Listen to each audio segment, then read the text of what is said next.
વડોદરા શહેરના ભ્રષ્ટ શાસકો વહીવટી તંત્રના પ્રતાપે શહેરમાં ભૂવા અટકવાનું નામ નથી લઈ રહ્યા.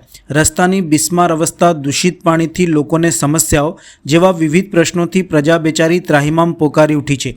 લોકોના ઘરમાં નળોમાં પાણી દેખાતા નથી, પણ ચોમાસાના પાણીનો નિકાલ પણ નથી થતો. વિવિધ વિસ્તારોમાં પાણી ભરાઈ રહે છે. આ બધા આક્ષેપો સાથે કોંગ્રેસ દ્વારા આજે વોર્ડ નંબર 12 વિસ્તારમાંથી જન આક્રોશ રેલી કાઢી હતી.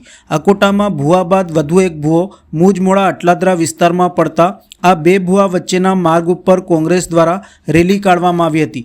લોકોને જાગૃત કરવાના ભાગરૂપે તેમજ તંત્રને ગંભીરતાપૂર્વક લોક સમસ્યાઓનું નિરાકરણ લાવવા યોજાયેલ રેલીમાં કોંગ્રેસના શહેર પ્રમુખ ઋત્વિક જોશી, કોંગ્રેસ અગ્રણીઓ, કાઉન્સિલરો મોટી સંખ્યામાં જોડાયા હતા. બેનર, પોસ્ટરો સાથે કોંગ્રેસ પક્ષ દ્વારા સત્તાધીશોના 30 વર્ષના શાસનને લઈને ઉગ્ર આક્ષેપો સાથે રોષ ઠાલવ્યો હતો. આ વડોદરા શહેર એ સર સયાજીરાવ ગાયકવાડની સંસ્કારી નગરી, શિક્ષણ નગરી, ધર્મની નગરી અને સુંદર નગરી હતી, સ્વચ્છ નગરી હતી. આ ભારતીય જનતા પાર્ટીના 30 વર્ષના શાસનની અંદર જે સર સયાજીરાવ ગાયકવાડજીએ દીર્ઘદ્રષ્ટા હતા, એમણે જે નામો આપેલા, એમના શાસનના નામો, એને ભૂલીને હવે ભૂવા નગરી, ખાડોદરા નગરી, મચ્છર નગરી, ઉભરાતી ગટરોની નગરી, ગંદા પાણીની નગરી અને હવે પૂરની નગરી પણ બની ગઈ. ત્યારે અમે આ જે જન આક્રોશ રેલી કાઢીને આજથી શરૂઆત કરી છે. વડોદરા શહેરના લોકોને જણાવવા માંગીએ છીએ કે તમારા વેરાનું વળતર તમે હવે માંગો. 30 વર્ષથી તમે શું જોયું? વડોદરા શહેરના નાગરિકોને 30 વર્ષથી શું મળ્યું? 2 ટાઈમ પાણી હતું તો 1 ટાઈમ કરી દીધું. સ્વચ્છતા તો જાહેર માર્ગો પર જ થાય છે.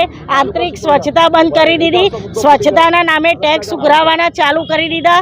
પાણી તો પાણી ચોખ્ખું નથી મળતું, ગટરો ઉભરાય છે.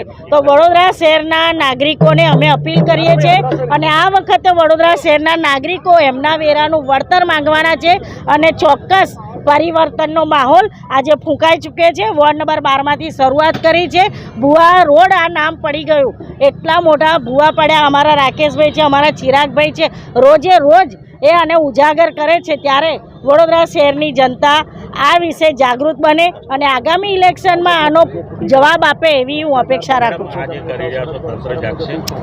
તંત્ર તો જાગે છે. જો ગઈકાલે જે અહીંયા ભૂવાનું એ હતું, તો જેવો કોંગ્રેસે મેસેજ મૂક્યો ને એવું તરત જ તેમણે આ બધું પૂરવું પડ્યું. એટલે તંત્રને તો કોંગ્રેસ એક્શનમાં આવે છે ને ત્યારે રિએક્શન આપવું પડે છે, બરાબર. અને કોંગ્રેસ છે ને, કોંગ્રેસ એ છેક સુધી એક્શન મોડમાં રહેશે અને રિએક્શન રાત દાડો લેવાનું છે કોર્પોરેશનના સત્તાધીશો જોડે અને વહીવટી તંત્ર જોડે.